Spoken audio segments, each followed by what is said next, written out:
Get on Team Shaq with WinBet. We're playing parlays, boosting odds, and laying the wildest prop bets. Don't miss another game. Download the WinBet sport betting app today. Sign up today and win $200 in free bets when you place a $50 first-time wager on a straight bet or parlay. Offer subject to change. Terms and conditions at winbet.com. Must be 21 or older and present in a state where playthrough WinBet is available. If you or someone you know has a gambling problem, call 1-800-522-4700.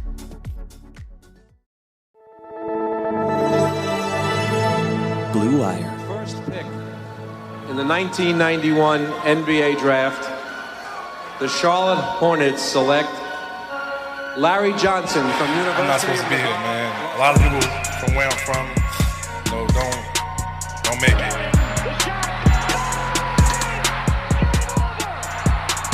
Charlotte, we're back. All right. Welcome, Hornets fans. What an eventful offseason for Charlotte. This is Richie, and we are bringing you another Buzz Beat at the start of free agency. This episode is likely going to be a little bit jumbled. It's going to be a mix of off-the-court stuff, some basketball, some free agency. But before we get into this, let's just take a step back and look at the offseason so far. It's been a mess for Charlotte.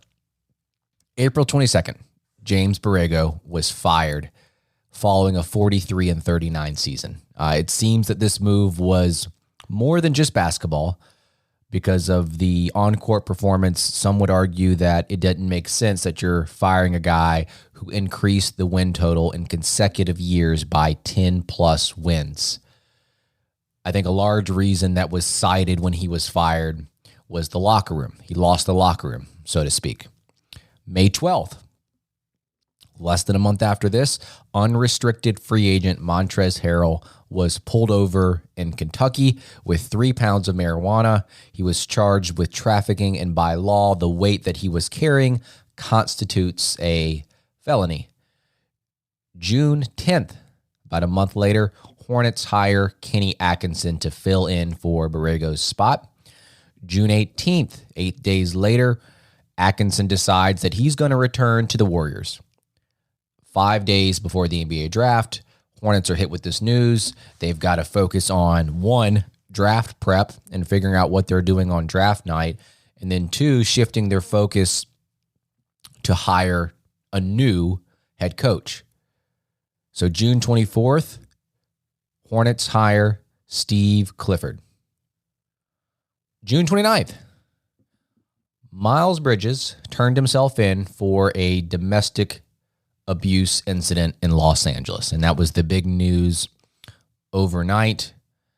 I think we're going to start there with that situation, as most of the other situations are just overdue, and we've likely touched on them in episodes previous. First things first, this is not about basketball, or it shouldn't be the priority when thinking about this subject. Our first thoughts should go to the victim. This is a touchy subject, but your whole focus on this situation should not be solely about Miles Bridges. I get it. We're a Charlotte Hornets podcast. He's a well-known NBA player, but everyone's first instinct should be on her and if she's okay. And I think many people forget that. Now, remember, this was reported as a felony and not a misdemeanor. And for that to be the case, there must have been bodily harm. And as the report suggested, the woman needed medical attention. We don't know all the information in this case and how serious the injuries are, but what I can tell you, this doesn't look good for Bridges. We will definitely have to wait for the full details to come out. But I think what we do know shows me that, 1, Miles Bridges lacks some maturity, but 2, he's really screwed himself over this offseason when he was due for a large contract. Now, again, it's bigger than basketball. It's bigger than the contract, but that is something that at least comes to my mind when thinking about this whole situation. Now, if something comes out that completely changes the course of this discussion, I can change my tune. We can even remove this podcast if needed. But for now, I just can't see it. I truly understand in the court of law, it's always innocent until proven guilty, but the public perception is different. And knowing that he turned himself in and knowing the bond seems to be a very telling sign. Also, anyone blaming anyone other than Miles Bridges for this situation needs to reconsider. I saw someone pushing the narrative that the Hornets need better vets in the locker room as a response to this situation. Gordon Hayward, or really anyone else for that matter, they're not responsible for Miles' actions. Miles is a grown man. He clearly needs some help, but he is the one that is responsible for these actions. Nobody else.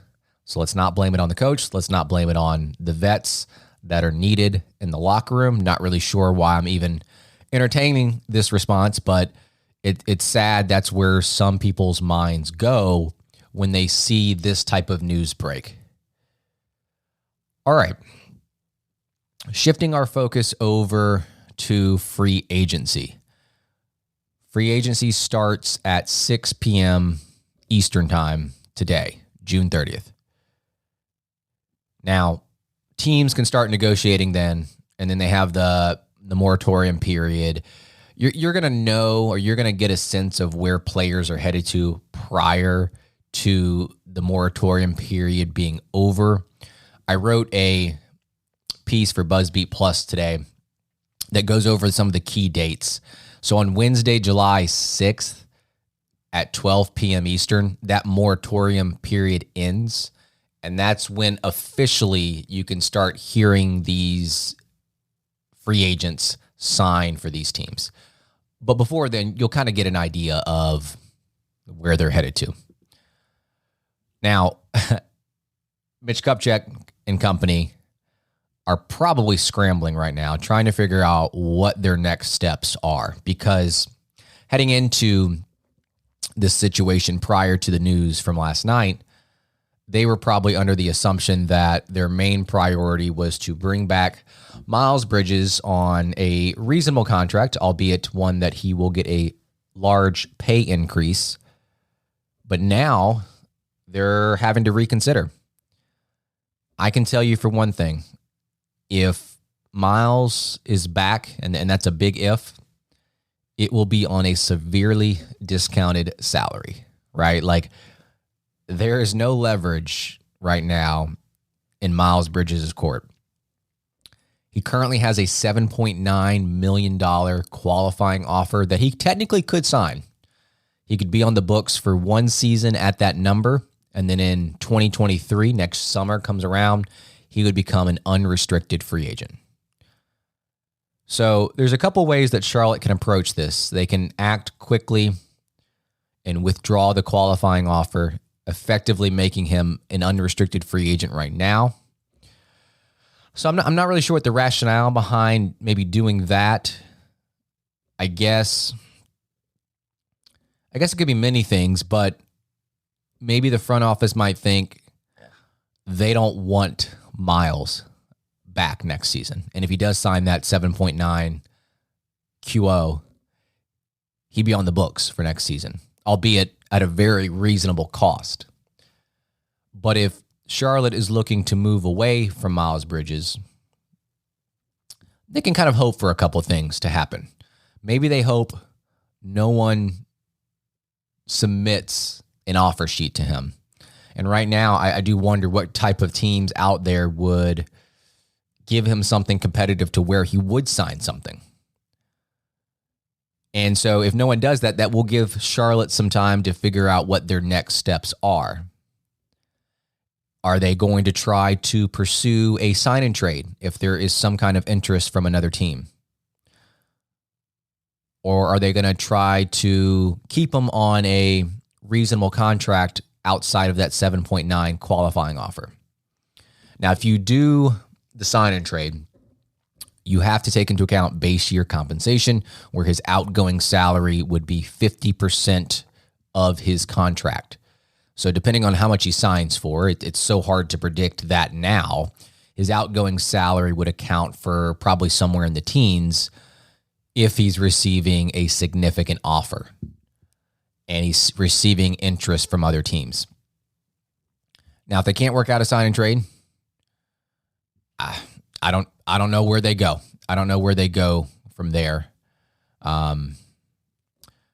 Regardless of what happens, you'd automatically assume that he is going to receive less, but also if the Hornets do try to send him somewhere else, you're going to be getting less value in what you can bring back.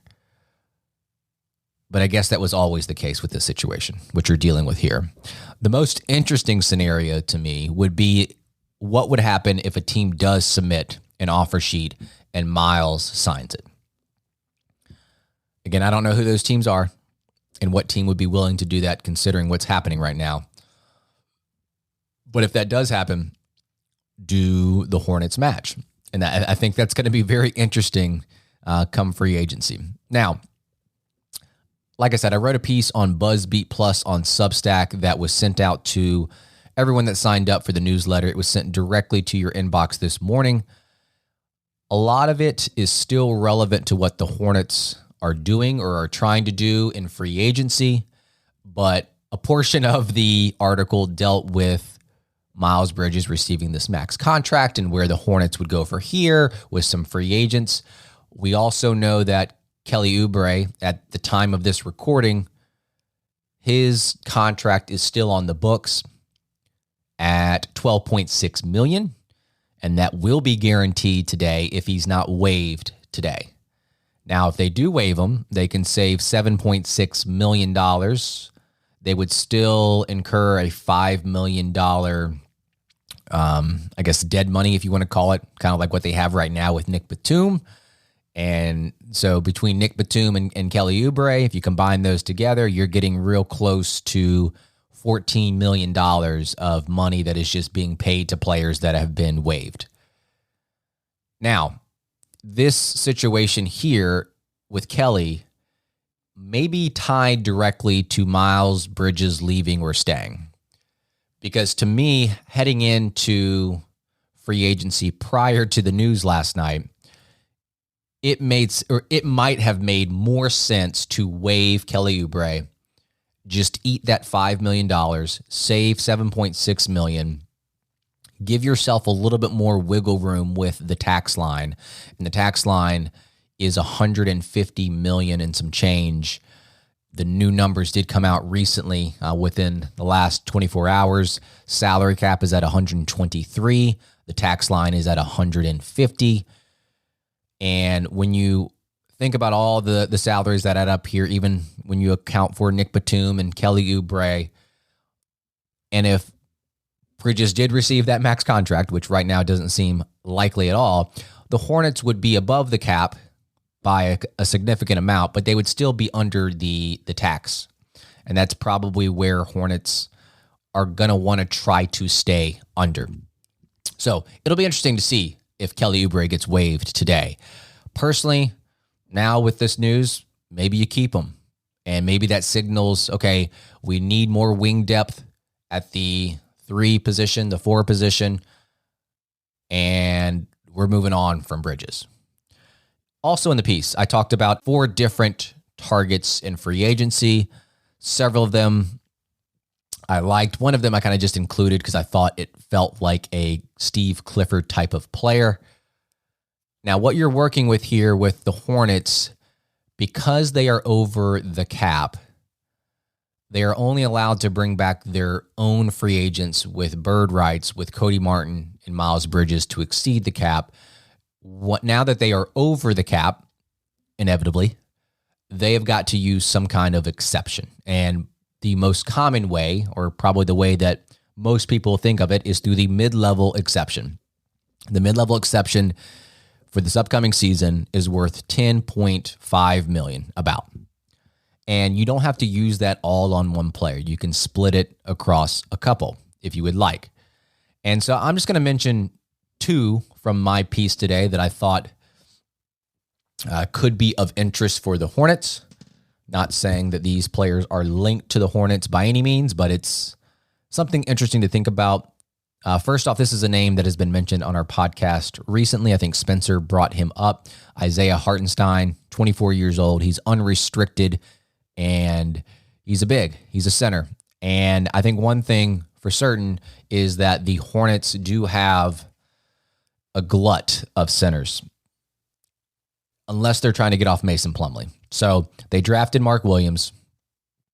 They have PJ, if you want to call him a center. He can switch between 4 and 5.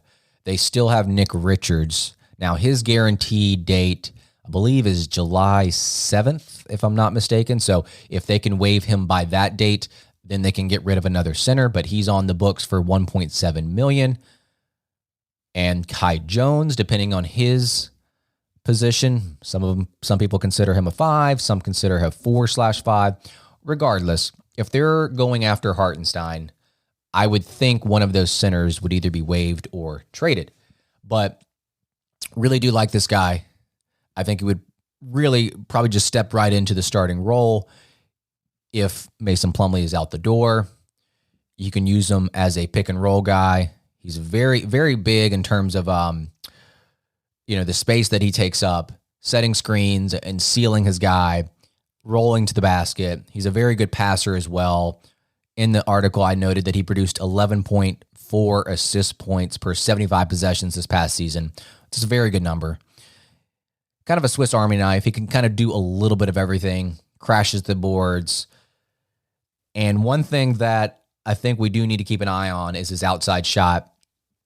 Can he develop that? Now, I know that's a question that we always talked about with Cody Zeller under Clifford, but Hardenstein increased his volume from behind the arc. Now, it's nowhere near a PJ Washington or someone that is a stretch 5 by any means, but he did shoot 14 of 30 last season on 3-point attempts. So maybe that's something that they can tap into. And then the biggest asset with him is on the defensive side of the court. I think he is, I wouldn't say he's like totally mobile, but I think he's sneaky in terms of his nimbleness. He can come up to the level. Even if someone gets by him quickly, he has the size. He has the length to recover and block shots. He is going to be that guy that the Hornets have always wanted on the back line in a racing shot. So Hardenstein, I think, has been linked to the Knicks recently, but he's a guy that I think the Hornets could definitely use if they're trying to move off another center. Now, I think the biggest area of concern is the backup point guard position, with LaMelo really being the only true point guard on this roster. You can use Cody Martin as a backup point guard. You can use James Bouknight as a backup point guard if he gets minutes, but they're not true point guards. Terry Rozier was placed in that role last year, but he's better suited playing off ball. DeLon Wright, kind of a combo guard, played for Atlanta last year. He's been in the league for a bit, 30 years old. He's also unrestricted. One of the more appealing things for him, and I think this is something that also goes with Hardenstein, is the defensive side of the court. He's very disruptive there, creating deflections. He can guard probably the 1 and the 2. And one thing that he does that LaMelo Ball didn't do last year was playing defense without fouling. And Wright has that ability, to stay on the court. So if you're trying to give LaMelo a break, obviously I think backups could probably afford to foul a little bit more because they're not going to be in there down the stretch. But I think that's a good skill to have. And I think we've got to mention Kemba Walker.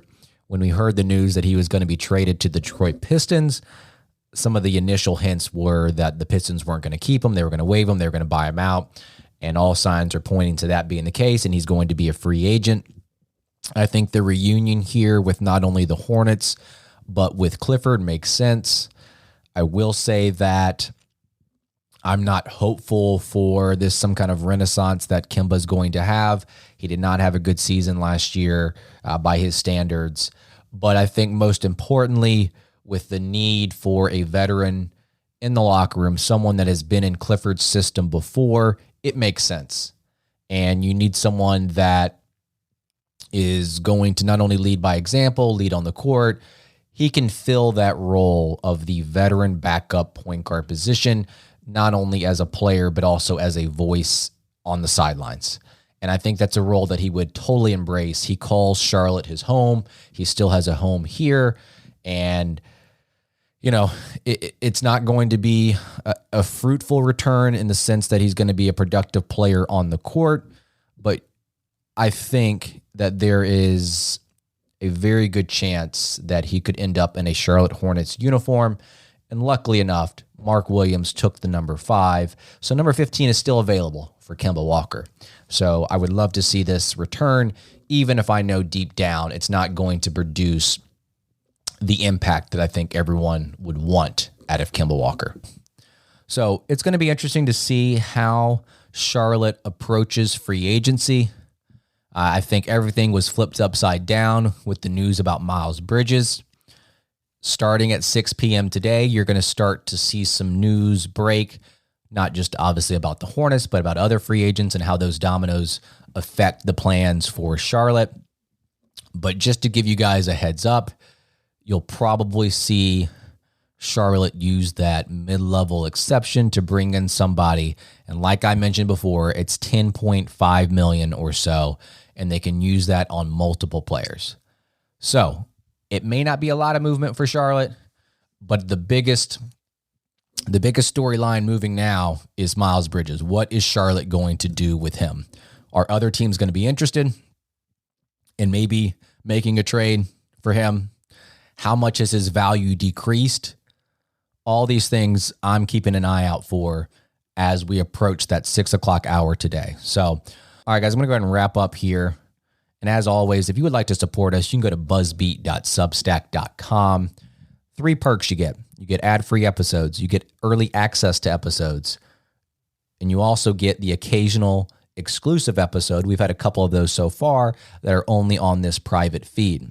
We do put out the occasional written piece. For the most part, they are free.